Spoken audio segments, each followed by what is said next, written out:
My mother smiled before the doctor had finished explaining how my daughter might die. Dr. Lena Shaw never said Ivy would be gone exactly 7 days from Tuesday. She said that if my 12-year-old daughter's heart kept weakening at the same rate, and if the treatment continued doing nothing, we might have as little as 1 week. Ivy's heart was no longer responding consistently to the treatment that had stabilized her before. Dr. Shaw refused to give me a precise hour. 1 week was only a warning, based on the direction Ivy's numbers were moving, not a scheduled time of death. I understood her words, but I could not make them feel real. Ivy was awake when we returned to her room, though the medication made her eyelids heavy. She glanced at the monitor and asked whether it sounded different because she had gotten worse. I told her machines were noisy and tucked the blanket around her shoulders, even though both of us knew I had not answered her question. 4 hours later, she asked for ice water. Her lips were dry, and the soft double beep above her bed had worked its way so deeply into my head that silence felt dangerous. I carried an empty paper cup into the hallway and turned toward the family lounge. My mother and my younger sister were standing around the corner near the consultation room. Judith held Stephanie's hand between both of hers. For one foolish second, I thought they were comforting each other. Then my mother smiled. "Finally," she whispered. "In just 7 days, her $1.8 million inheritance will be ours." Stephanie squeezed her fingers and smiled back. "I'll take her bedroom for Caleb. He can stay with Rebecca when he starts college. She won't need to keep a room for Ivy once the girl is gone." The girl was how she said it. Not Ivy, not their granddaughter or niece, and not the child breathing through a mask less than 20 feet away. The paper cup collapsed in my hand. I wanted to step around the corner and make them repeat every word while looking at me. I wanted everyone in that hallway to hear how they had turned a child's prognosis into a financial calendar. Then Stephanie lowered her voice. "I stepped outside after the consultation and called North Coast. They said the final Juniper Vale payment is still scheduled. Once they receive notice that Ivy is gone, the contingent clause takes over." Judith nodded. "Rebecca will be in no condition to argue." "I don't need her to argue," Stephanie said. "I need her not to notice until the claim is already open." My anger stopped burning. It became cold enough for me to think inside it. They were not simply waiting for a tragedy. They were preparing paperwork for one. I walked back to Ivy's room without the water. She opened her eyes when I sat beside her and glanced toward the doorway. "Were Grandma and Aunt Stephanie crying?" "No," I said, smoothing the hair away from her forehead. "They went to get coffee." It was the first lie I had told my daughter in years. I told it because her heart was already carrying more than it should, and I would not place my mother's greed inside it too. Judith and Stephanie came into the room 10 minutes later with flowers from the hospital gift shop.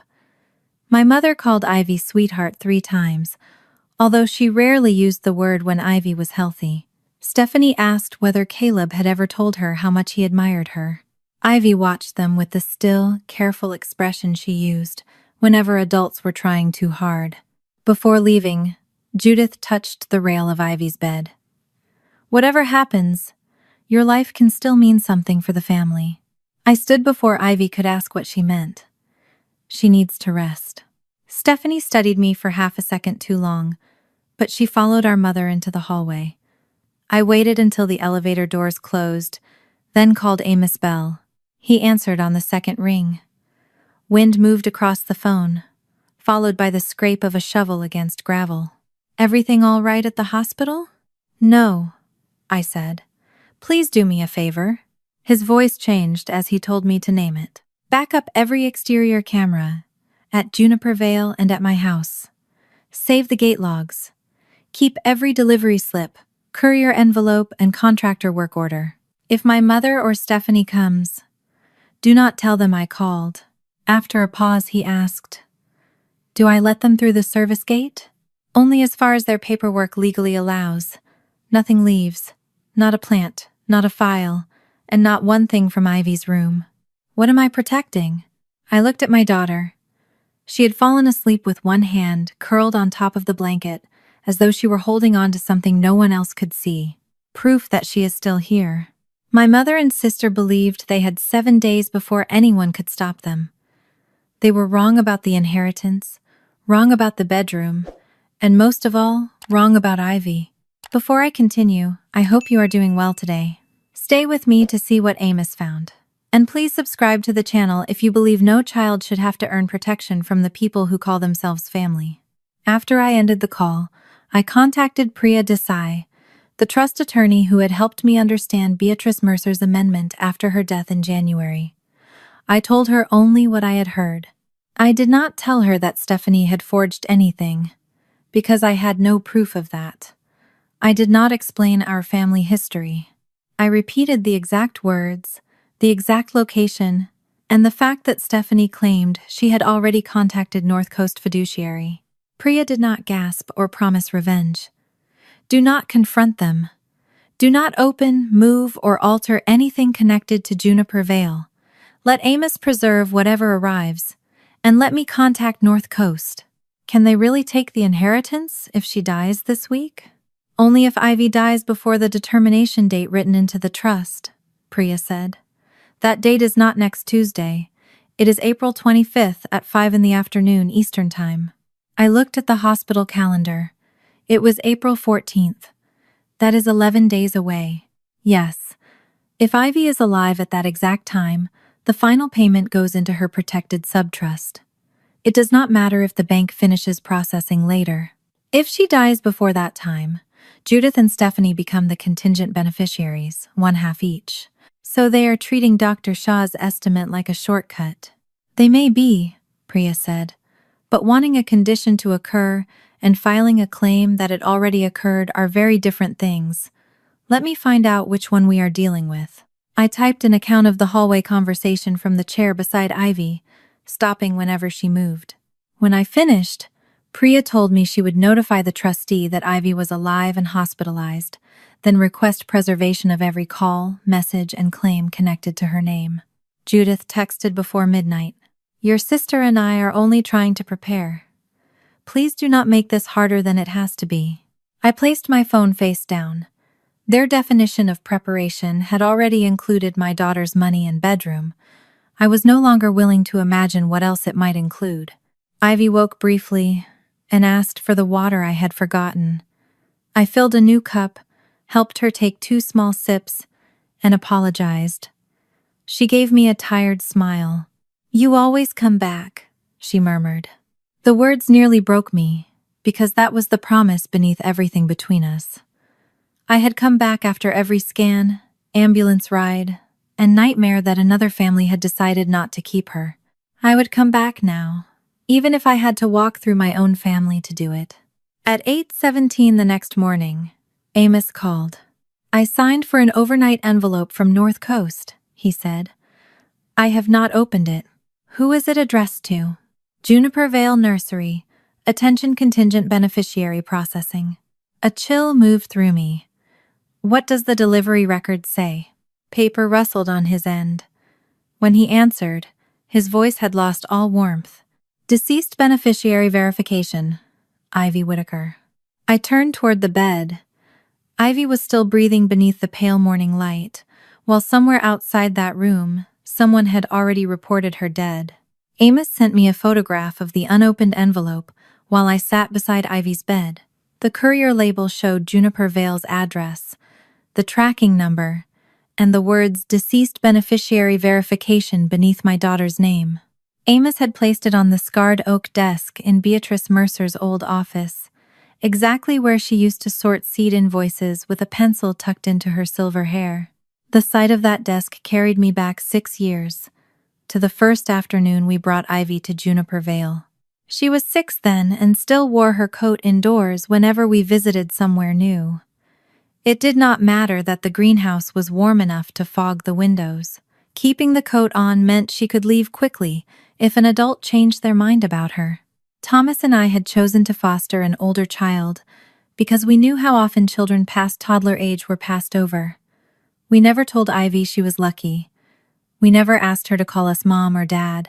We gave her a room, enrolled her in school, and waited for trust to become something she could feel instead of something adults promised. For months, she kept a small travel bag beneath her bed. Every shirt was folded inside it at night. When she wanted to tape a drawing to the wall, she asked whether the paint belonged to the house or to us. Thomas told her the wall belonged to the person sleeping beside it, but she still used only one piece of tape. Beatrice noticed those things without making Ivy explain them. On that first visit to Juniper Vale, she did not ask whether Ivy knew anything about plants. She handed her a pair of child-sized gloves and pointed toward a picnic table behind the propagation house. "No one has to prove they belong before they get lunch," she said. "You can help after you eat, if you feel like it." Ivy kept her coat on through half a sandwich. Then she took it off and folded it beside her. That was Beatrice. She was my mother's aunt, 22 years older than Judith and harder to impress than anyone I knew. She did not become soft around Ivy. She corrected her when she pulled a tag too hard or stepped too close to a new graft. What she gave my daughter was better than indulgence. She spoke to her directly, as though a 6-year-old deserved the truth without being made to feel small. Ivy adored the nursery because nothing there was expected to stay unchanged. She once watched Amos prune a young serviceberry and asked why anyone would cut something they wanted to keep alive. "To help it carry its own weight," Beatrice answered.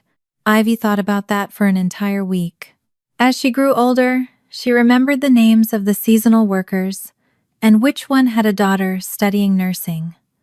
She knew Amos took his coffee without sugar. She asked about root systems, not prices. When donors or buyers toured the property, she drifted toward the potting benches instead of the rare specimens Beatrice displayed for visitors. Beatrice chose Ivy as the primary beneficiary of the final Juniper Vale payment because of that bond, but not because Ivy had performed for it. She had already treated Ivy as family before the amendment existed. Her 2023 amendment moved that payment to Ivy, but did not rewrite every branch of the trust Beatrice had created in 2018. The older family fallback remained in place if Ivy died before the determination date, which was why Judith and Stephanie stood next in line. Priya later explained that Beatrice had deliberately left me outside that fallback so no one could ever claim I benefited from losing my daughter. Beatrice knew my mother and Stephanie resented her choice. She had mistaken resentment for something smaller than danger. My mother and Stephanie never understood the difference. They said Beatrice had been influenced by me. Stephanie once complained that no 12-year-old could manage $1.8 million, as though Beatrice had planned to hand Ivy a check and a car key. Judith said Caleb was the one who could carry the family name forward. She said it during Beatrice's last Thanksgiving dinner, while Ivy sat close enough to hear every word. Caleb had looked down at his plate. A few minutes later, he asked Stephanie whether the deposit for Brackenridge State was due before graduation. His mother smiled too quickly. "Your investment account is being moved to a new platform. Everything is handled." Judith immediately asked Beatrice about the cranberry relish. The conversation changed so abruptly that I noticed it, but I did not understand why. At the time, I assumed Stephanie was embarrassed to discuss money in front of us. Thomas died 4 years after we adopted Ivy, in November 2024. A cerebral aneurysm took him before either of us had time to understand that an ordinary morning had become the last one. Ivy put her clothes back into the travel bag that night. She did not tell me she planned to leave. She simply placed the bag beneath her bed and began asking whether I could afford the house alone, whether her school was too far from my work, and whether children could be returned after an adoption if one parent died. I kept her room exactly where it was. I kept her in the same school and continued our Friday noodles even when neither of us could eat much. Stability did not cure grief, but it gave grief somewhere safe to sit. Our house stood on a separate parcel beside Juniper Vale, close enough to share the old service road but legally divided from the nursery. That was why Amos could oversee the nursery gate and still reach our house within minutes when something went wrong. Beatrice became part of that stability. Thomas had once helped redesign Juniper Vale's irrigation system. So after his death, Ivy continued visiting Amos and Beatrice without feeling that she was trespassing into my side of the family. She could ask Beatrice difficult questions because Beatrice never answered with pity. When Beatrice sold most of Juniper Vale in October 2025, she chose a native plant conservation group rather than the highest bidder. The sale was paid in stages. The final $1.8 million would not be released until the 25th of April 2026, after the buyer confirmed the environmental inspection, plant inventory, breeding records, and the protected mother stock listed in the agreement. Until then, those retained assets had to remain exactly where they were. The mother plants, selected equipment, and variety right records belonged to the trust during the closing period.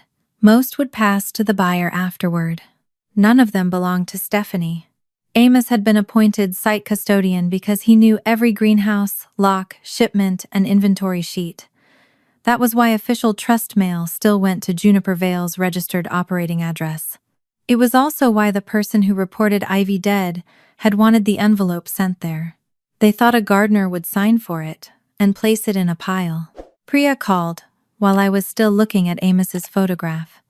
She had spoken with Elaine Carver, the senior trust officer at North Coast. "Tell Amos not to open anything," she said. "He should photograph the envelope where it was received, preserve the courier record, and keep it secured." "He already has." "Good."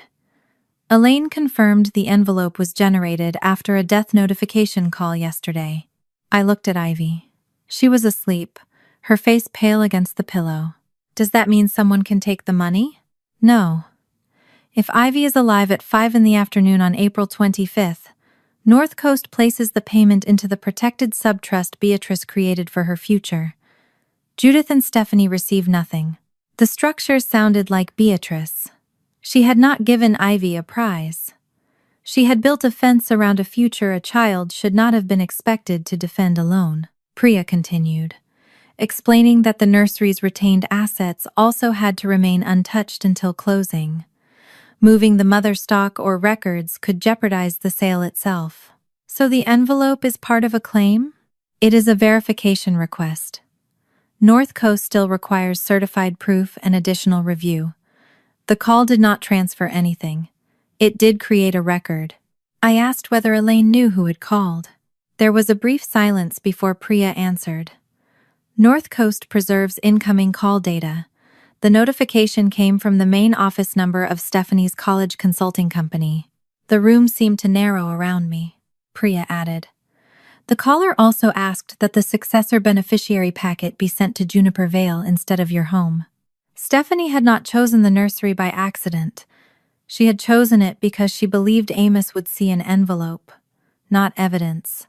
The fact that the call had come from Stephanie's office should have shocked me. Instead, it settled into place beside everything I had heard in the hospital hallway. My sister had not misunderstood a legal document or called North Coast to ask an innocent question. Someone using the main number of her company had reported my living daughter dead. Priya asked me not to contact Stephanie. North Coast was preserving the call record, but Elaine Carver could not release the full recording until the trust's fraud team completed its initial review. "She can confirm what the caller said," Priya told me. "Ivy was reported as having died yesterday morning. The caller requested the successor beneficiary packet and asked that it be sent to Juniper Vale." I looked at the clock above Ivy's bed. Yesterday morning, my daughter had been awake enough to complain that the hospital gelatin tasted like a wet envelope. What happens now? The notification opened a claim file and paused the final distribution review. It did not change the beneficiary. Judith and Stephanie cannot receive anything without certified proof of death, identity verification, and approval under the trust terms. So they failed. "They created a record," Priya corrected gently. "That may become more important than whether their first attempt worked." North Coast needed confirmation that Ivy was alive, but Priya was careful about how we provided it. She did not send medical records or details about Ivy's condition. With my written authorization, Dr. Shaw's office supplied a limited statement confirming that Ivy Whitaker was alive and currently admitted under my care as her legal parent. By early afternoon, Elaine marked the claim disputed and potentially fraudulent. The $1.8 million remained secured. No beneficiary change would be processed while North Coast reviewed the call, the courier request, and any documents submitted under Ivy's name. The money was safe for the moment. Ivy was not. Her blood pressure had fallen twice that morning. Dr. Shaw adjusted one medication and ordered another scan. I sat beside the bed while a nurse checked the line in Ivy's arm, trying not to let my eyes keep drifting toward the monitor. "You look mad," Ivy said after the nurse left. "I am worried." "That is your worried face with extra eyebrows." Her voice was weak, but the joke was hers. I touched her cheek and told her she was observant. I did not tell her that her aunt had reported her dead while she was still making fun of me. Judith and Stephanie arrived shortly after 3. My mother carried a pale blue notebook with a ribbon tied around it.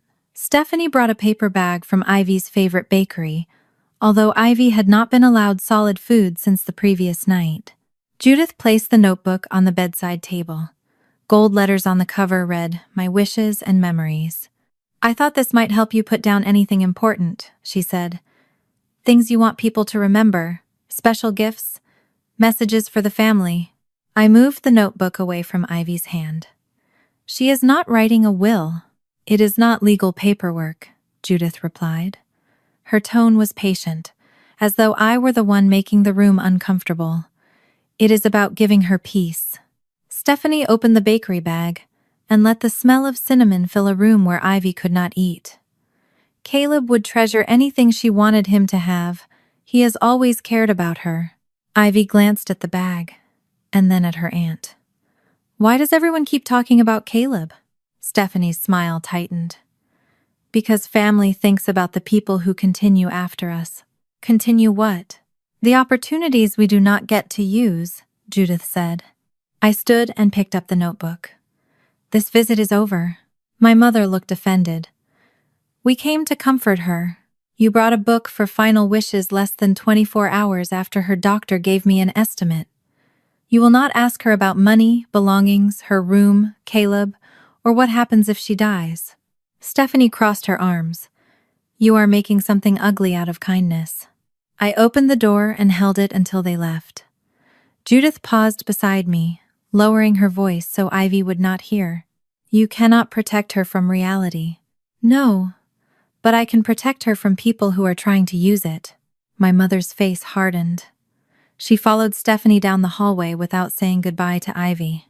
After the door closed, I threw the bakery bag away and placed the notebook inside a cabinet. Ivy watched me until I returned to the chair beside her. "Aunt Stephanie only visits when she wants to talk about Caleb," she said.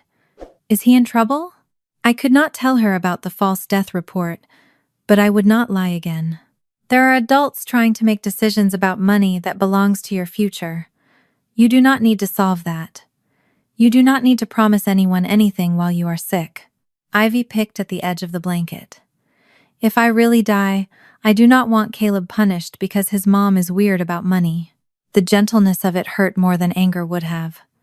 Even now, she was trying to make her disappearance useful. I took her hand carefully, avoiding the sensor on her finger. "If that day comes, we will decide with love, but you are alive. Nobody gets to divide your future while you are still fighting for it." "What if I do want to help him?" "Then it should be your choice, made when no one is standing beside your hospital bed waiting for an answer." She nodded, but her eyes remained on our joined hands. "I do not want people to think I was selfish. You are 12 years old and fighting to stay alive. Keeping your own future is not selfish." A nurse came in to check Ivy's blood pressure. While she worked, I asked to speak with the charge nurse privately. I explained that Judith and Stephanie had pressured Ivy to discuss money and final wishes while she was critically ill.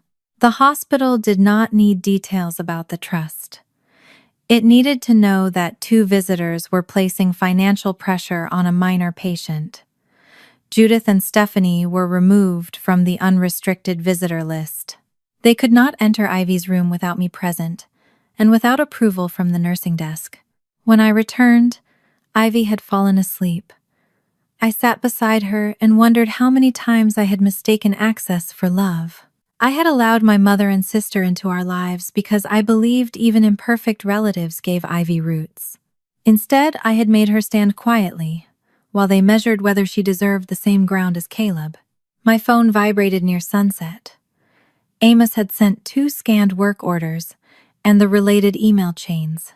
2 weeks earlier, after I told the family that Ivy's current treatment was losing effectiveness, Stephanie had contacted a company that transported mature nursery stock.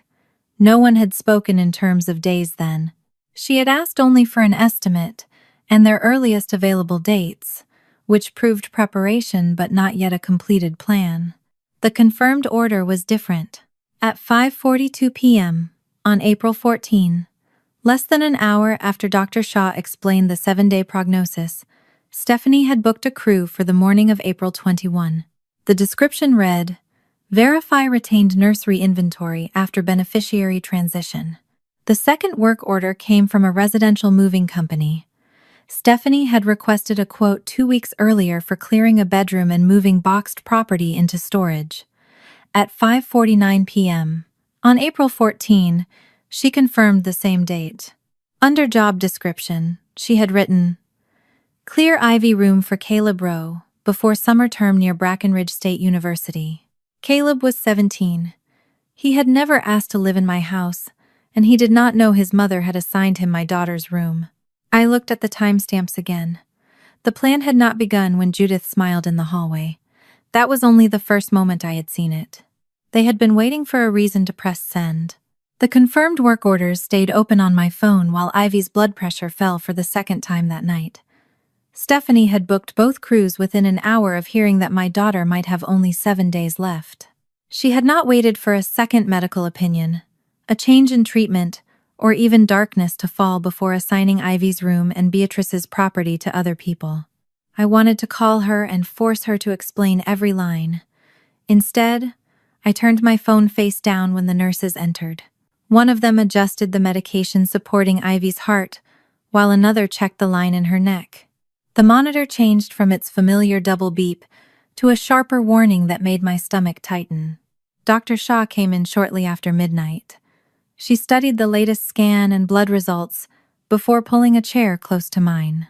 "The medications are still supporting her circulation," she said, "but they are not changing the process attacking her heart.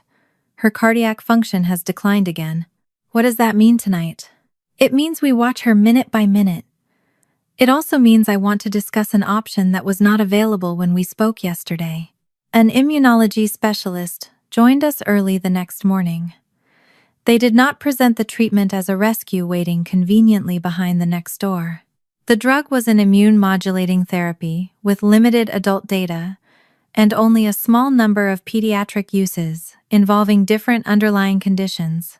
Ivy had a biomarker pattern that made the doctors believe it might interrupt the inflammation damaging her heart, but no one could predict whether her body would respond. Dr. Shaw explained that the manufacturer had agreed in principle to release a dose from a regional treatment center. The hospital still had to request emergency single-patient authorization from the FDA, complete informed consent, notify the Institutional Review Board, and arrange transport.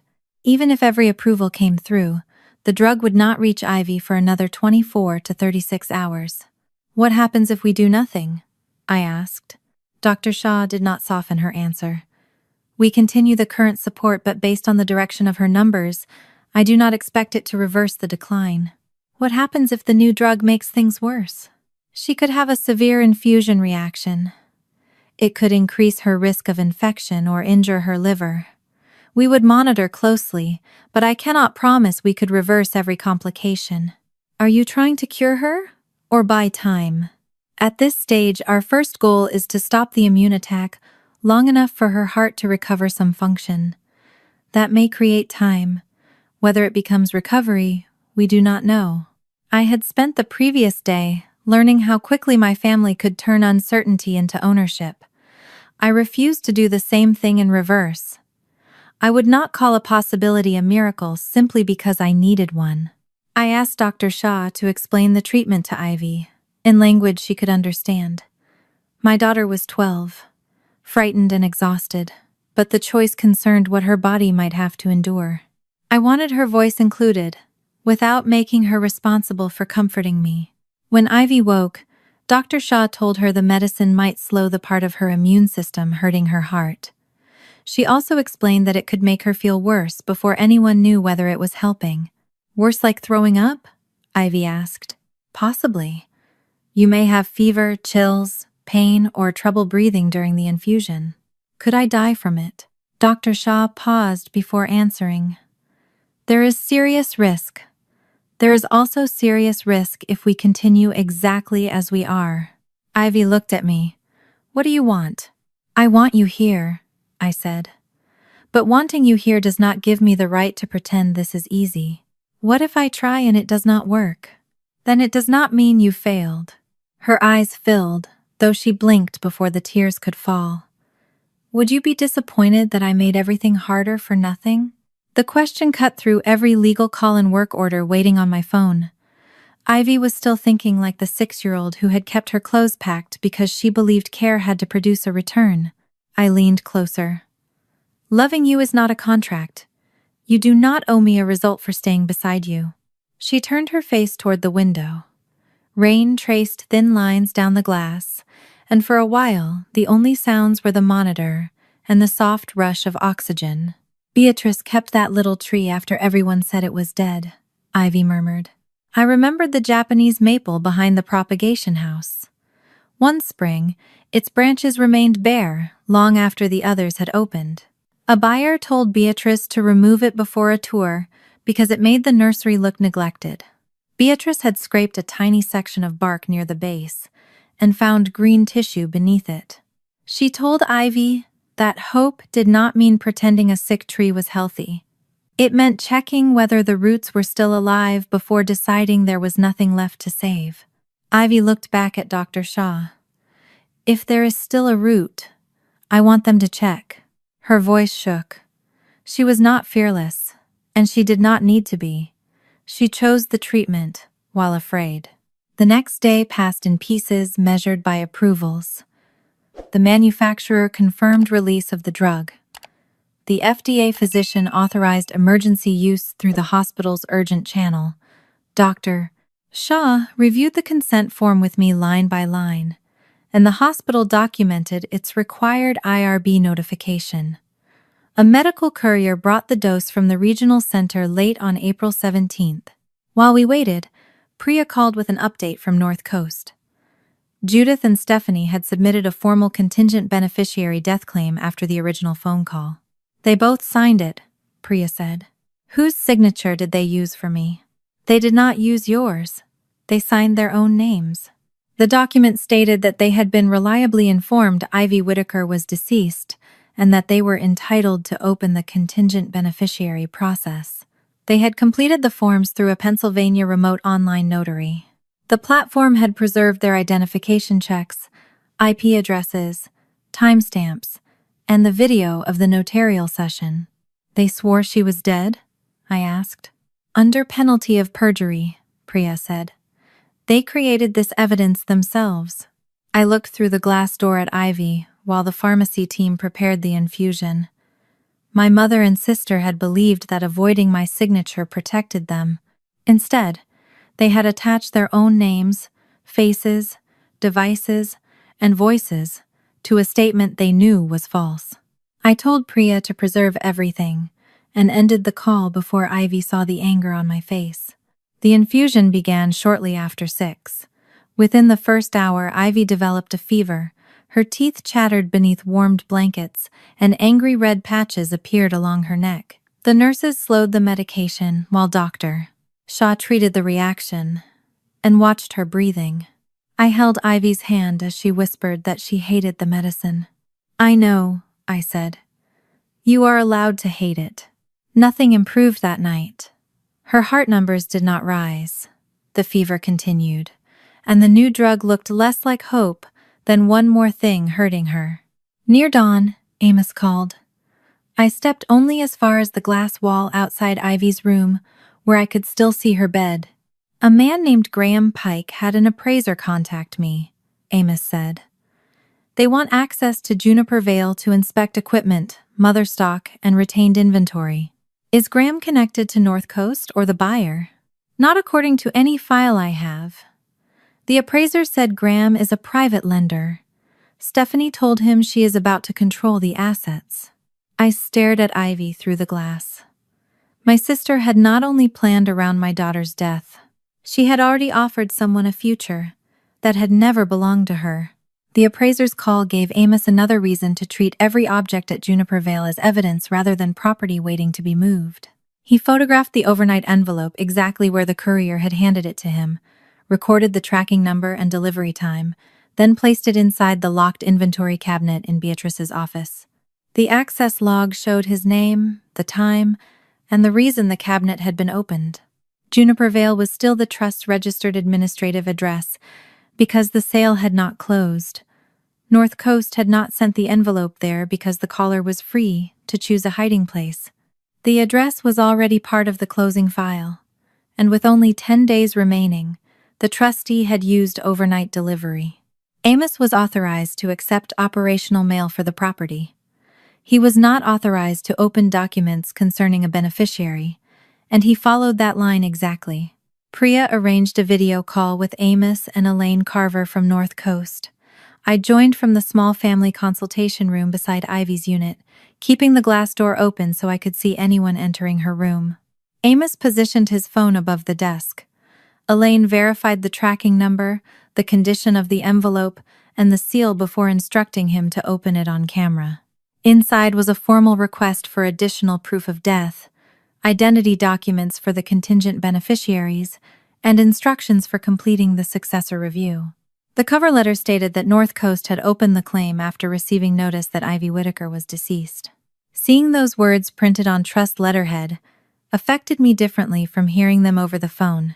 A stranger inside a financial institution had typed my daughter's name beside the word deceased because my mother and sister had deliberately put it there. The packet had not transferred the inheritance. It had not made Judith or Stephanie owners of Juniper Vale. It was only a verification request, but it proved that their hospital conversation had already become an official claim. Elaine asked Amos to hold each page beneath the camera while she confirmed the document count. The reply label directed the completed packet back through North Coast's Secure Processing Center. A notation stated that the original caller had specifically requested delivery to Juniper Vale because the family was handling final matters from the property. "They told you they were at the nursery?" I asked. Elaine shook her head. "They represented Juniper Vale as the appropriate family administrative address. Our system still required certified proof before any determination." Priya told Amos to return the pages to the envelope and secure everything in the same cabinet. North Coast would send a bonded courier to collect it as part of the fraud review. Less than an hour later, Stephanie called him. Amos did not record the conversation. He wrote a contemporaneous account as soon as it ended, noting the time, duration, and exact phrases he could remember. He read it to Priya before sending a signed copy. Stephanie began by saying a private family letter had been delivered to Juniper Vale by mistake.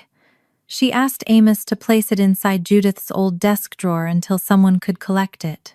Amos asked for the sender's name and tracking number. Stephanie gave him North Coast's name and the final 6 digits from the courier label. North Coast's automated system had emailed that tracking number to the address used when the claim was opened. Her knowledge of it tied her directly to the request and proved she had been waiting for the envelope. Amos told her the document had already been transferred into the trust administrator's custody. That was not literally complete yet, but Elaine had assumed control of the material and instructed him how to preserve it. Stephanie's voice changed. She told him he had worked for the Mercer family too long to forget who had paid him.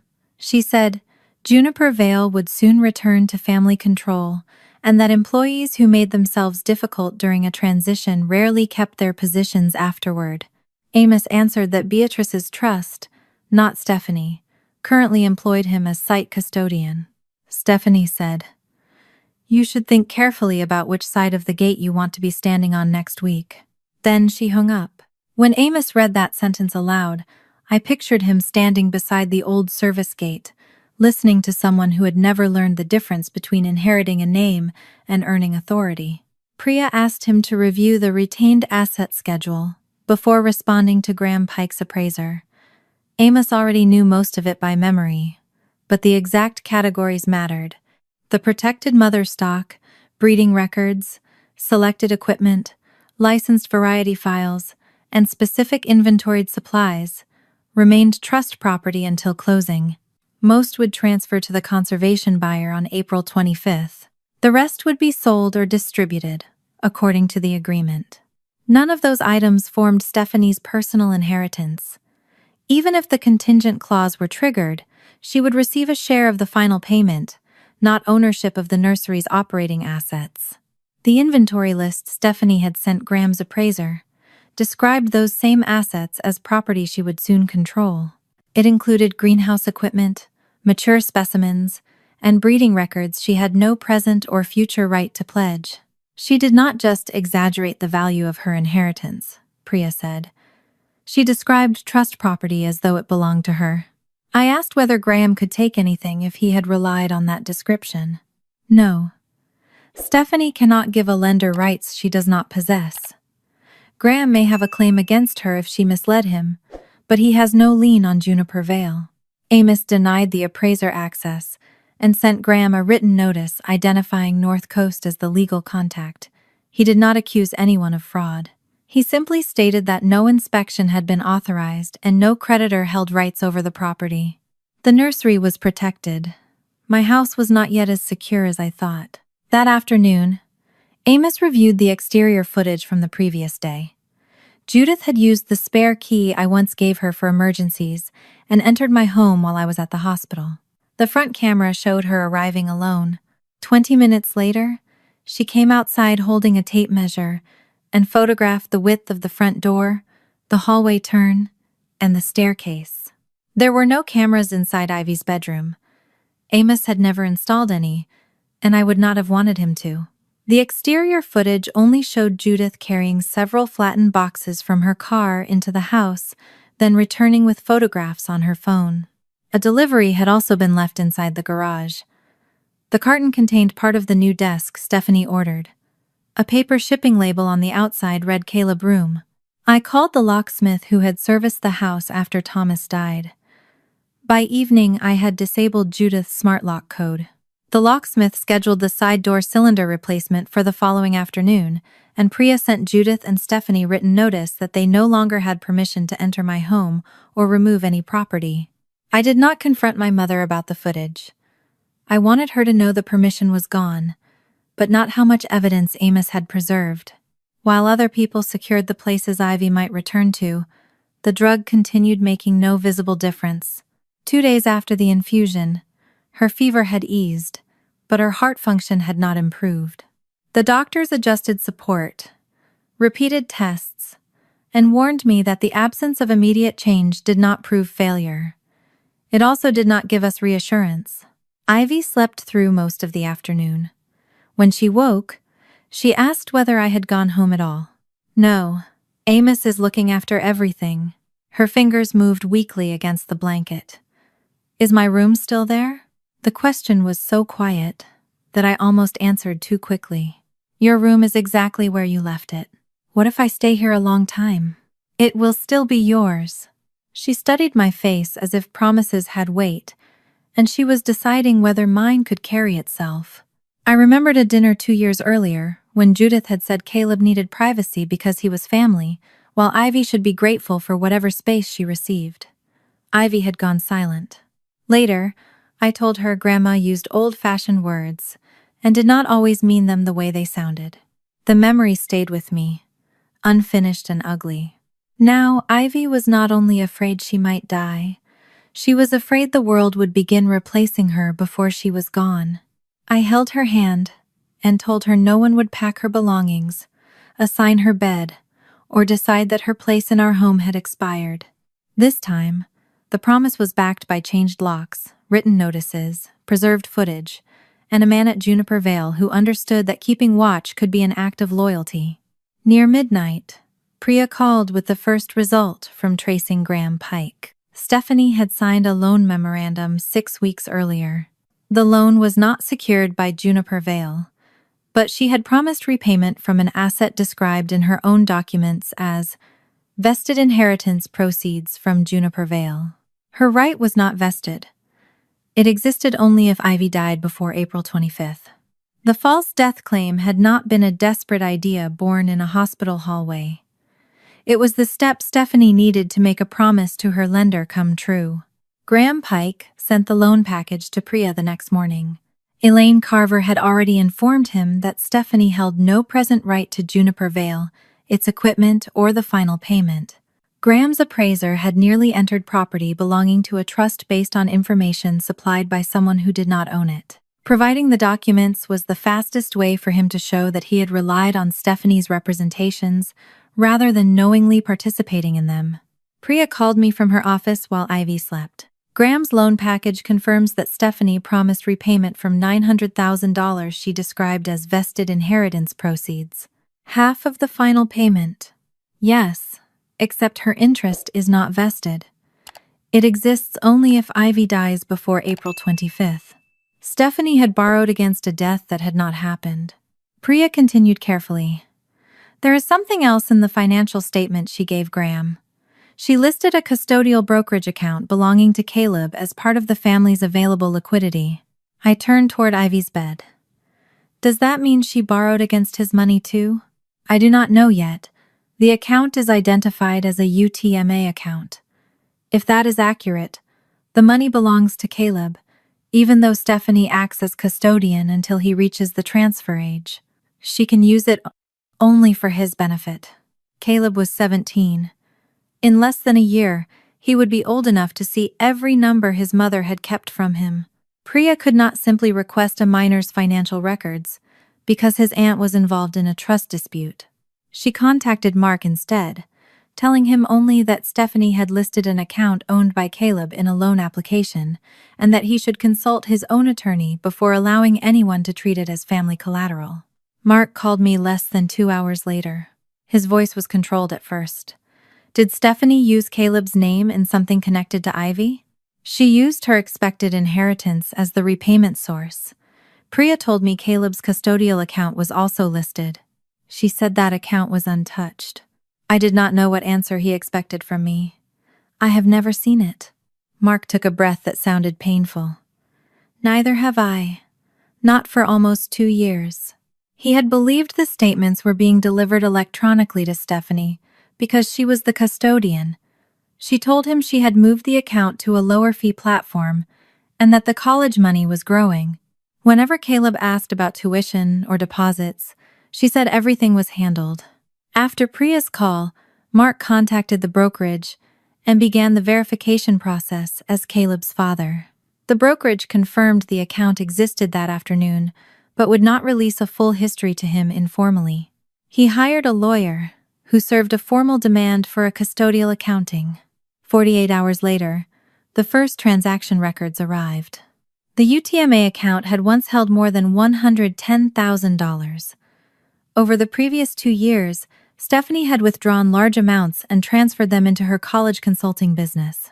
Other withdrawals paid a personal credit card, overdue property taxes, and a loan tied to a vehicle Caleb had never used. Some expenses for a child could legally be paid from a custodial account if they genuinely benefited that child. Payroll for Stephanie's employees did not. Neither did her credit card or the cost of maintaining the image she sold to other parents. She spent his future, Mark said.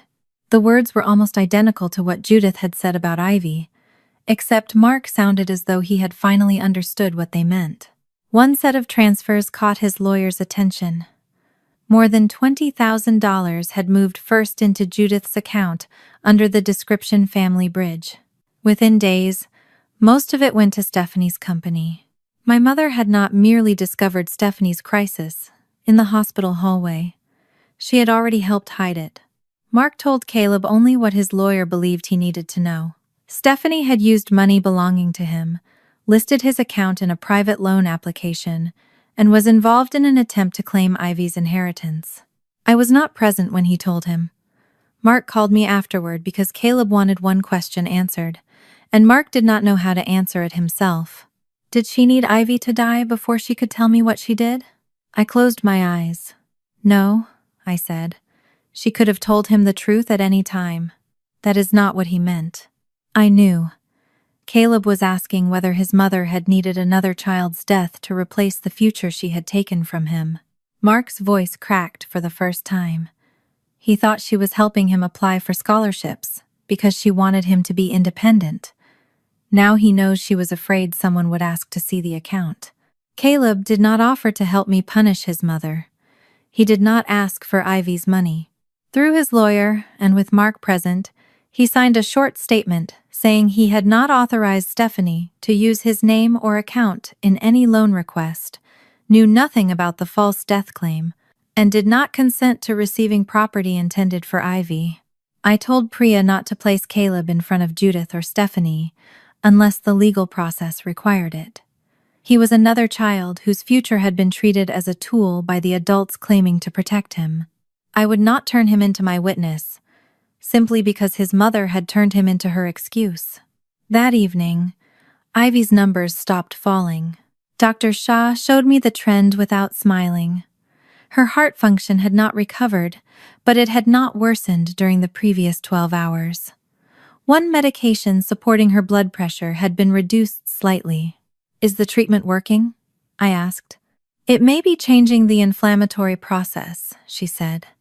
Stability is encouraging, but it is not recovery. We need more time. I held on to the distinction. Ivy was still critically ill. She still needed oxygen, continuous monitoring, and medications that could not be stopped. I did not call Judith or Stephanie. Their access to medical updates had ended when they used my daughter's prognosis as a financial opportunity. When Ivy woke, she noticed something in my face. Did something happen?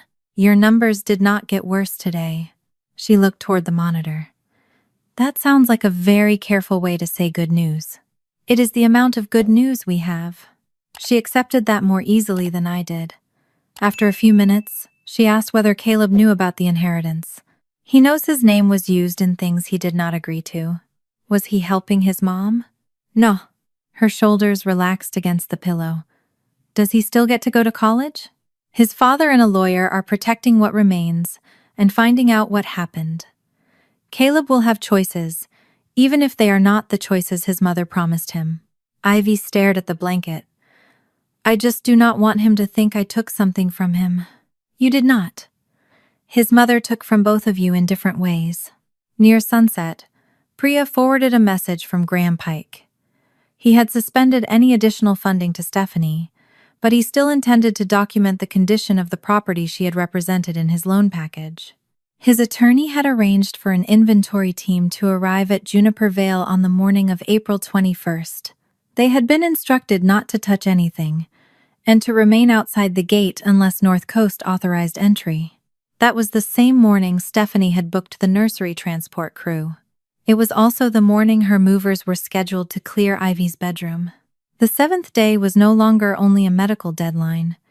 It had become the point where 3 separate plans were about to collide around a child. Everyone but me had already treated as absent.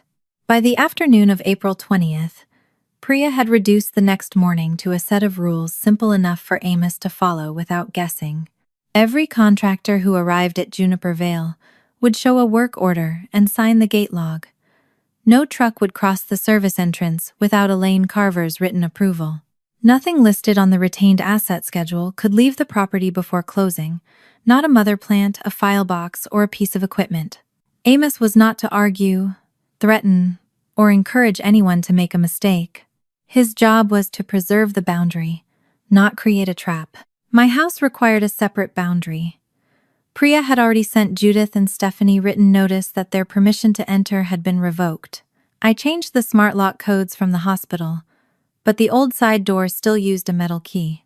The locksmith could not replace that cylinder until the following afternoon, and Judith had never returned the spare I had given her years earlier.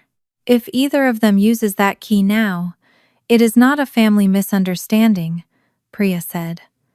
You have withdrawn consent in writing, Amos calls the police and does not enter the house alone. I hated that my mother knew the shape of my home well enough to exploit one unfinished lock. Priya reminded me that knowing where a door was did not give Judith the right to open it. Elaine joined our call from North Coast and confirmed that the original death notification had been recorded under the company's standard call monitoring policy. The caller had identified herself as Stephanie Rowe. She said Ivy had died after a prolonged illness and asked that the contingent beneficiary claim be opened immediately so the family would not miss the April 25th closing date. My mother had come onto the line before the call ended. Elaine did not play the recording for me. She read the verified summary prepared by the fraud team. Judith gave her full name, confirmed her relationship to Ivy, and stated that my daughter had passed away after a long and painful decline. She then asked whether the final payment could be redirected without delaying the Juniper Vale transaction. I watched Ivy sleeping through the glass wall beside the consultation room. Her chest rose unevenly beneath the blanket, while my mother's recorded voice sat inside a corporate file describing her as dead. "Can we send them the recording?" I asked. "No," Priya said. "We preserve it. We do not use it to provoke a confession or frighten them into destroying something else." She was right. Though part of me wanted Judith to hear her own lie while Ivy's monitor sounded in the background. Priya's goal was to stop the claim, protect the property, and let their choices remain exactly as they had made them. Revenge would have been easier to feel. Restraint was harder and more useful. Elaine confirmed that North Coast had frozen the false claim and attached proof that Ivy was alive. The recording, notarial file, courier request, and electronic claim would remain restricted until the trustee and council determined the next legal steps. Judith and Stephanie still did not know how much North Coast had preserved. After the call, Dr. Shaw came into Ivy's room with the cautious expression I had learned not to mistake for celebration. Ivy had remained stable long enough for the team to reduce one of the medications supporting her blood pressure. She was awake for longer stretches and needed slightly less oxygen, but her heart was still fragile. "This is movement in the right direction," Dr. Shaw said. "It is not the end of the danger." April 21st would mark the point Dr. Shaw had once feared Ivy's body might not survive. For the first time, her numbers suggested it might. When we were alone, Ivy asked why I kept leaving the room to speak with lawyers. I had tried to protect her by limiting what she knew, but silence had begun to resemble the same thing I had done for years whenever Judith insulted her gently enough to deny it later. I sat beside the bed and told her the part she had a right to understand. "Grandma and Aunt Stephanie have acted as if you are no longer alive," I said. "They contacted the people managing Beatrice's trust. They also made plans for your room and Juniper Vale." Ivy did not cry. Her face became still in the way it had when Judith brought the notebook of final wishes. "Did you believe it?" she asked. "Believe what?" "That I was going to die, even for a minute." The honest answer frightened me more than the kind one. "Yes," I said. "I was terrified it could happen. But being afraid is not the same as deciding you are already gone." She looked toward the window. "They decided." "Yes." Her fingers tightened around the edge of the blanket.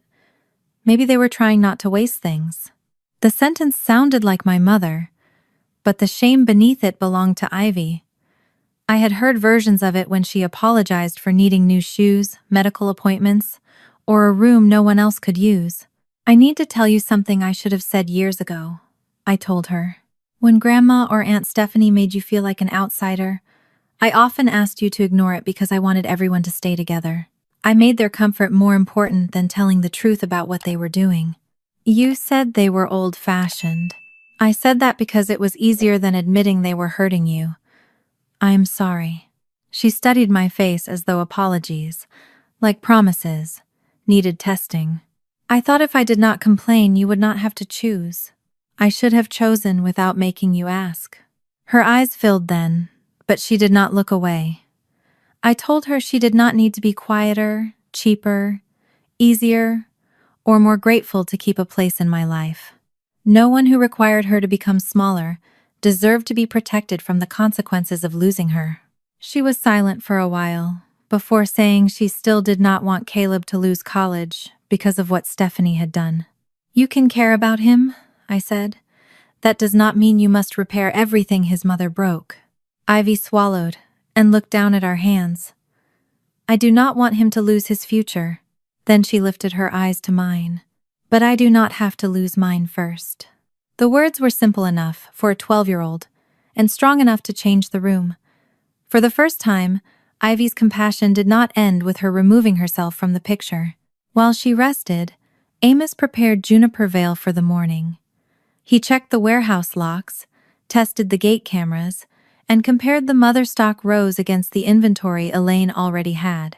He sent North Coast a copy of the gate log template and confirmed that the nursery hauler, Graham's inventory team, and any unexpected contractor would remain outside until their authority was verified. He did not move anything to make the property look suspicious. He did not hide files or arrange witnesses. He made sure the place remained exactly as the trust required because the truth did not need staging. At 8:36 that evening, Judith texted me. "Stephanie and I will help take care of things at the house tomorrow. You need to focus on the hospital." I did not answer. Priya added the message to the preservation file. An hour later, Amos sent me a clip from the Juniper Vale gate camera. Judith's car had stopped outside the property long enough for Stephanie to walk around to the passenger side. The video had no useful audio, but the image was clear. My mother placed a metal key in Stephanie's palm, and Stephanie closed her fingers around it. Amos had ignored her next call on Priya's instruction. Stephanie left a voicemail instead. Her voice was calm, almost cheerful. "By tomorrow night, Caleb's things will be in that room, and this family can finally move forward." I listened once, then forwarded the file to Priya without replying. My sister believed an empty room would make her lie feel true. She had no idea the child she was trying to erase had just decided to keep her future. At 8:04 on the morning of April 21st, Dr. Shaw stood beside Ivy's bed studying the overnight trend on the monitor while Amos called from the gate at Juniper Vale. "There are 3 vehicles outside," he said. Judith's car, a white van from Pike Asset Verification, and the nursery transport truck Stephanie booked. Before I could answer, another notification appeared from the camera at my house. A moving van had stopped at the curb. The 7th day had arrived exactly as Stephanie had planned it, even though Ivy was still breathing beside me. Dr. Shaw touched my shoulder and told me to take the call. I stepped no farther than the glass wall outside Ivy's room. Through it, I could see a nurse adjusting the blanket over her legs. "Follow Priya's instructions," I told Amos. "Do not let anyone move anything. I have the gate closed. Everyone is signing in." Amos asked each driver for identification, recorded their license plates and arrival times, then collected copies of their work orders. He did not ask why they had come. He let their own documents answer that. Stephanie's nursery hauler had been instructed to remove selected mother plants, breeding files, and greenhouse equipment after a beneficiary transition. Graham Pike's appraiser carried a list of assets copied from Stephanie's loan package. The movers at my house had orders to clear Ivy's room and place the contents in storage. Judith and Stephanie approached the gate together. Amos called me again before speaking with them because Stephanie was holding a North Coast claim acknowledgement as though it were a deed. I could hear her voice through his phone. "My niece died after a long illness. My mother and I are the contingent beneficiaries. We are taking control so the closing is not delayed." The gate log included a routine line marked "Purpose of Visit." Stephanie took the pen and wrote, "Successor, beneficiary transition after Ivy Whitaker's death." My hand tightened around the phone. Ivy had opened her eyes inside the room. She could see me through the glass, but she could not hear her aunt announce her death to strangers. Judith's voice followed, softer and more practiced. "Rebecca is devastated. We are trying to spare her from handling practical matters." Amos answered without raising his own voice. "Grief does not transfer title, ma'am. Neither does being related to the owner." Stephanie told him the acknowledgement proved North Coast had accepted their claim. Amos read the page and pointed out that it only confirmed receipt. It did not say the claim had been approved, the final payment had been released, or anyone had gained authority over trust property.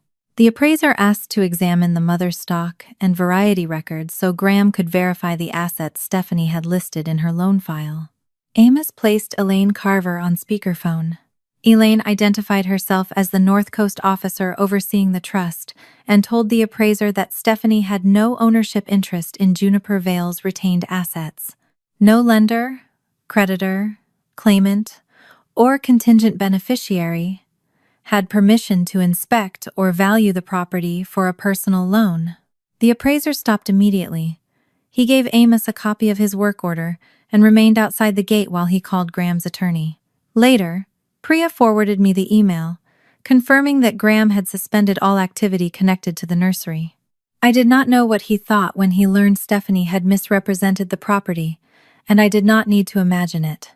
His written withdrawal was enough. When Stephanie realized the nursery gate would not open, she turned toward my house. Amos called while following at a distance in his own truck. "The movers are heading there too. I have notified the police that people whose access was revoked may attempt to enter. Do not go inside alone." "I won't." Dr. Shaw stepped through the consultation room door as I ended the call. Her expression held caution, but not the guarded dread I had seen all week. "Ivy's cardiac function has improved enough for us to reduce another support medication," she said. "Her inflammatory markers are also moving down." "Is she out of danger?" "Out of the immediate decline we feared 7 days ago. That is not the same as recovered. Her heart is still injured, and the next weeks will matter." I looked at Ivy through the glass. For the first time that week, the direction had changed. I went back to Ivy's bedside. She was too weak to sit up, but her eyes followed me. "Was that good news?" she asked. "It was careful good news. That is still your favorite kind." I smiled, though my phone began vibrating again before I could answer. The exterior camera showed Stephanie using the metal key Judith had given her. Both women had received written notice that they no longer had permission to enter, but Stephanie unlocked the side door anyway. The movers remained outside at first. Their work order stated that the homeowner had approved access and that the room had been vacated. Amos arrived before they carried in the first set of boxes. I knew the rest only from what Amos told me afterward: the gate and camera logs, the movers' written statements, and the police report. I did not see it happen, and I would not pretend I had. Amos told the crew that I had not authorized the job. The supervisor stopped his men and asked Stephanie to contact me directly. Stephanie refused. She said I was too emotionally unstable to speak and ordered the movers to proceed. Amos stepped between the doorway and the first empty carton. He did not touch anyone. He told them the house was my private property. Permission had been revoked in writing, and no item could be removed without my direct consent. Judith said she was my mother and had possessed a key for years. Amos replied that an old key was not current permission. Stephanie walked upstairs and tried Ivy's bedroom door. It was locked. She demanded that the movers force it open or remove the hinges. The supervisor refused. Stephanie pointed at the door and said, "That room does not have an owner anymore." Amos called the police then, not because of the inheritance dispute, but because 2 people had entered a private home after written revocation and were refusing to leave. The officers did not arrest anyone on the spot. They separated the parties, confirmed through Priya that I was the owner, reviewed the written notice, and stopped all movement of property. They collected copies of the work order and photographed the old key. Judith and Stephanie were escorted outside while the movers removed only the empty cartons they had brought with them. Nothing in Ivy's room was touched. Judith called me before the officers had finished their report. Her voice shook with fury. "You let a gardener call the police on your own mother. They humiliated us in front of strangers." I looked at Ivy, who had fallen asleep again with more color in her face than she had the day before. "You told strangers. My daughter was dead so you could empty her room," I said. "Do not call what happened to you humiliation." Judith began to say Stephanie had only been preparing, but I ended the call. I did not need another version of a lie already preserved in forms, recordings, work orders, and the words they had spoken at the gate. When Ivy woke later, I told her only what she needed to know. Juniper Vale was secure. Her room was locked. No one had taken anything. "Did Amos stop them?" she asked. "He kept the gate until the people with legal authority could do their jobs." She closed her eyes again. "Tell him thank you." That afternoon, Elaine sent the formal notice. North Coast had closed the current false death claim because Ivy was alive and the reported death was untrue. The notice carefully stated that Judith and Stephanie's contingent rights would not technically expire until Ivy remained alive at 5 o'clock on April 25th. The money had never left the trust. But the signed claim, the recorded call, and the evidence gathered that morning had already left my mother and sister's control. North Coast's legal department had forwarded the file to the appropriate authorities for review. At 5 o'clock on April 25th, Ivy was alive. She was still in the cardiac unit, still weak, and still dependent on medication, but she had survived the fixed date, written into Beatrice's trust. North Coast received the final installment from the Juniper Vale sale and transferred the $1.8 million into the protected subtrust created for Ivy. Judith and Stephanie's contingent interests expired at that moment. There was no appeal to emotion, no family vote, and no opportunity to argue that they had expected a different outcome. The condition had been simple. Ivy had to be alive at 5 o'clock, and she was. North Coast convened a confidential claim resolution and settlement conference 3 weeks later, after Ivy was stable enough for me to leave the hospital for several hours. Priya sat beside me at one end of a conference table in North Coast's regional office. Elaine Carver joined us with 2 members of the Trust's legal department. Judith and Stephanie had separate counsel. Mark attended with the attorney, handling his financial separation and Caleb's custodial account. Amos sat near the door with a folder containing the original gate logs. He had not come to accuse anyone. Elaine needed him only to confirm the dates, signatures, deliveries, and work orders he had personally received. Priya organized the conference around 3 questions. The first was who had reported Ivy dead. Elaine displayed the April 14th claim, the remote notary certificate, the identification records, and the preserved session video. Stephanie's lawyer objected when Elaine called the document sworn, but the form itself said both signers had affirmed the information under penalty of perjury. Then, Elaine played enough of the recorded call for Stephanie's voice to identify Ivy as deceased and for Judith to confirm it. My mother stared at the table while her own words filled the room. The second question was why they needed the claim to become true. Graham Pike's loan memorandum showed that Stephanie had promised repayment from $900,000 she called vested inheritance proceeds.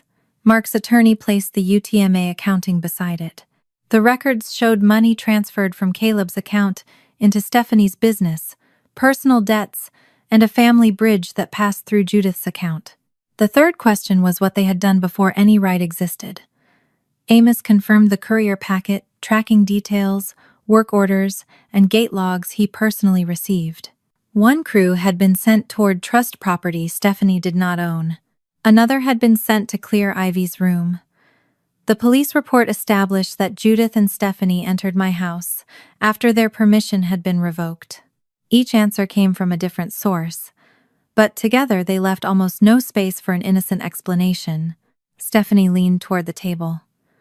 "The doctor said the child had a week." Dr. Shaw had called Ivy my daughter every time she entered the room. Stephanie still chose the child when she needed distance. "She said Ivy might have as little as a week if nothing changed," I replied. "She did not authorize you to report her dead." "I was preparing for what everyone knew was coming. You borrowed money before the prognosis." Her face tightened. Stephanie turned toward Mark. "Everything I did was for Caleb. His future was disappearing, and there was money sitting there that Ivy might never use." Mark's attorney placed the UTMA accounting on the table. The account had belonged to Caleb. Stephanie had been its custodian, not its owner. The record showed transfers to her business, her personal credit card, overdue property taxes, and a vehicle loan. More than $20,000 had passed through Judith's account before reaching Stephanie. Caleb's signed statement was only 1 page. He said he had not authorized the use of his name or custodial assets in the Graham Pike loan. He had not known about the false death claim and did not consent to receiving money intended for Ivy. He was not in the room. Mark had protected him from becoming part of a confrontation created by adults. Stephanie read the statement twice. "I was trying to save his college plans," she said. Mark looked at her with an exhaustion that had replaced anger. "You did not save them. You hid what you had already done." Judith finally spoke. "Beatrice was emotional when she changed the trust. Ivy may never be able to use all that money. Stephanie has a son who is healthy, capable, and preparing for college." There it was again, the calculation beneath every soft phrase. "You did not see a dying child," I told her. "You saw a condition in a trust that might soon be triggered." My mother's eyes filled. "I saw one daughter about to lose everything. You had 2 daughters in that hospital. One of us was watching her child fight for her life.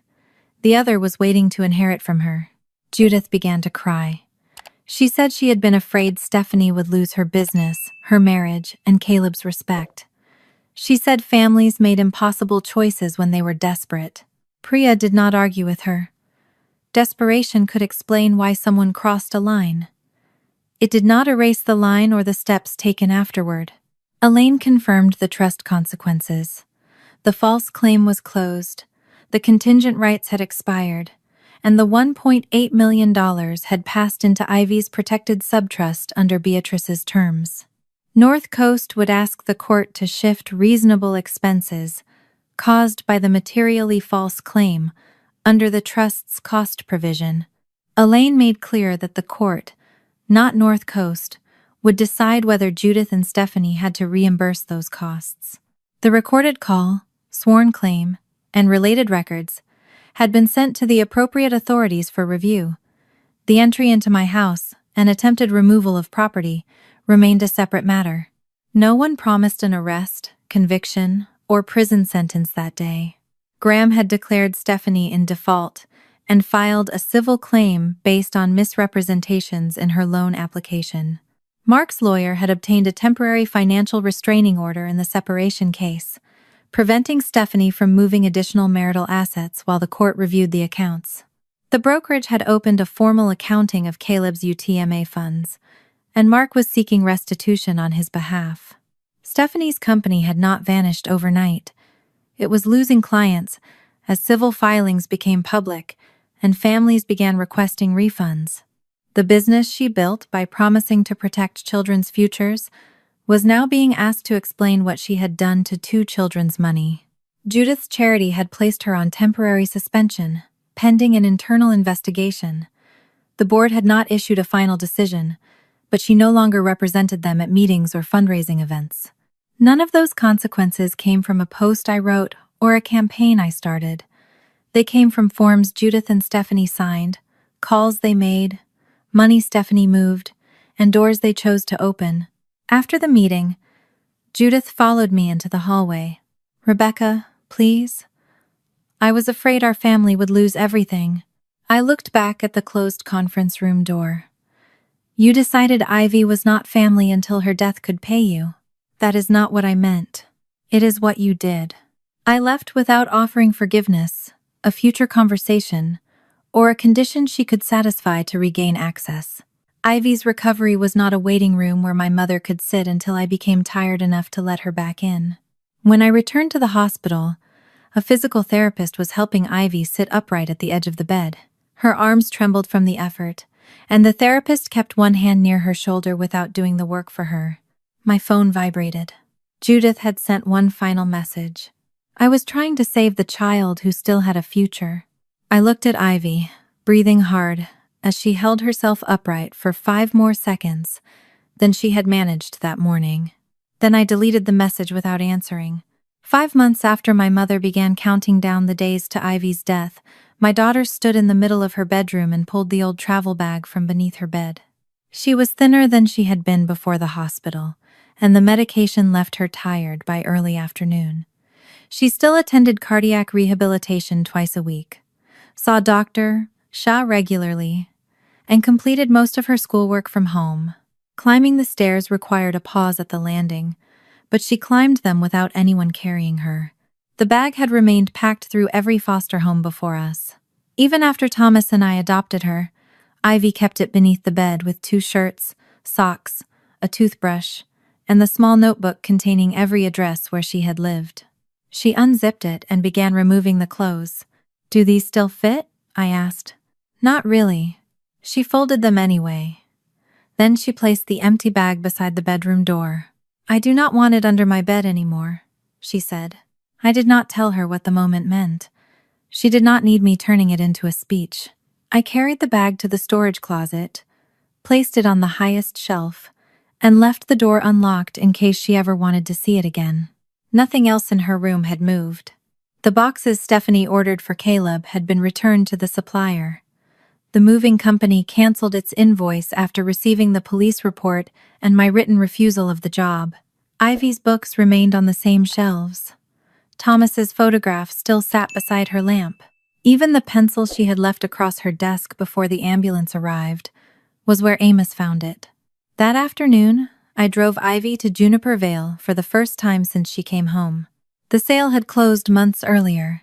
The conservation group now operated the main greenhouses and propagation buildings, while a smaller section of the property had been preserved under Beatrice's agreement. Her old office remained beside the demonstration garden, and several of the mother plants she had protected were still growing under the care of the new staff. Amos worked there 3 days a week during the transition. We found him checking irrigation valves near the service gate, wearing the same faded cap he had worn for years. Ivy walked slowly toward him. Amos noticed the way she measured each step, but did not rush forward to steady her. He waited until she reached the bench beside the gate, then sat with her as though neither of them had anywhere else to be. "Mom told me what you did," Ivy said. Amos glanced at me. "Your mother has a habit of making ordinary work sound dramatic. You kept them out." I followed the inventory list, checked the paperwork, and kept the gate closed when the paperwork was wrong. "You kept my room too." "That was a different gate," Ivy smiled. "Thank you anyway." Amos looked toward the greenhouses. People think protection always looks like standing in front of something. Most of the time, it looks like writing down the right license plate, keeping a receipt, or refusing to lose a key. Ivy considered that. Beatrice would have liked that answer. She would have corrected my grammar first. The laugh that escaped Ivy was quiet, but it sounded more like her than anything I had heard since the hospital. We walked through the preserved section at her pace. The nursery no longer belonged to our family, but Beatrice's work had not vanished. The labels Ivy helped replace as a child were still attached to several propagation beds. The place continued without needing Judith or Stephanie to control it. The protected subtrust was already helping with rehabilitation services insurance, did not fully cover, and with Ivy's return to school. It gave her choices without turning the inheritance into proof that she mattered. Beatrice had chosen Ivy long before the sale, the trust, or the final payment. The inheritance recorded that relationship. It had not created it. When we returned home, Mark's car was waiting at the curb. Caleb came inside carrying a narrow cardboard tube. Stephanie was not with them. By then, Mark had temporary control over what remained of Caleb's custodial account while the court reviewed the missing funds. Stephanie's business had closed after months of canceled contracts, refund demands, legal expenses, and clients who no longer trusted her with their children's futures. Graham Pike's civil case was still pending. The bridge loan had gone into default, and Stephanie faced a separate accounting and restitution claim over the UTMA withdrawals. No judge had ended every dispute with a single dramatic ruling. Consequences arrived as deadlines, depositions, invoices, and facts she could no longer hide. Judith's charity completed its investigation and removed her from the board. She was not allowed to contact Ivy directly. Any letter had to pass through Priya first. She had sent 3. I had read them and stored them with the legal records. Each contained regret, but none clearly admitted that she had wanted Ivy's death to occur before April 25th. I had not responded. I did not promise myself that I would forgive her later. Healing was not a calendar anyone else could write for me. Caleb handed Ivy the cardboard tube. Inside was a copy of the room sketch Stephanie had given the moving company. It showed Ivy's furniture removed and a new desk placed beneath her window. Caleb's name had been written across the top. It surfaced in the documents Mom had to produce during the UTMA accounting, he said. I thought you should decide whether to keep it or throw it away. Ivy studied the drawing without unfolding it completely. Did you know about the room? No. Mom told me you had offered to let me stay here if I went to Brackenridge State. I did not. I know that now. He sat in the chair beside her desk. He looked older than he had 5 months earlier, though perhaps he had simply stopped trusting adults to keep difficult truths from him. I am applying to 2 public universities closer to Dad, he said. I can commute for the first year. I have some money left, and I am looking at grants and campus jobs. You should not have to fix everything alone, Ivy said. I am not. Dad is helping. His lawyer is helping. I just wanted you to know I am not waiting for your trust. Ivy rolled the drawing back into the tube. You never asked them to do it. No. Then you do not owe me an apology for what they did. Caleb looked relieved, but Ivy did not offer him money, or promise to repair the account Stephanie had emptied. She gave him something more honest. She separated him from his mother's choices without taking responsibility for solving them. After Mark and Caleb left, Ivy's school counselor joined us by video call. She had prepared a return plan for the following semester, with shortened days, elevator access, rest periods, emergency instructions, and permission to complete some assignments from home. The form also listed Ivy's course choices. The counselor suggested general science because of the time Ivy had missed. Ivy asked whether she could take environmental science instead. She also chose an introductory spatial design class that covered rooms, public spaces, and accessibility. That may be a demanding combination, the counselor said. I know. We can review it after the first month. That is fair. The counselor moved to the final page. 2 lines waited at the bottom, one marked parent or guardian signature and the other student signature. I signed the first line, then held the pen for a moment. For 7 days, my mother and sister had discussed Ivy's future as though it were property waiting for an available name. They had reported her dead, divided her inheritance, scheduled her bedroom, and promised her place to someone else. I turned the pen and offered it to my daughter.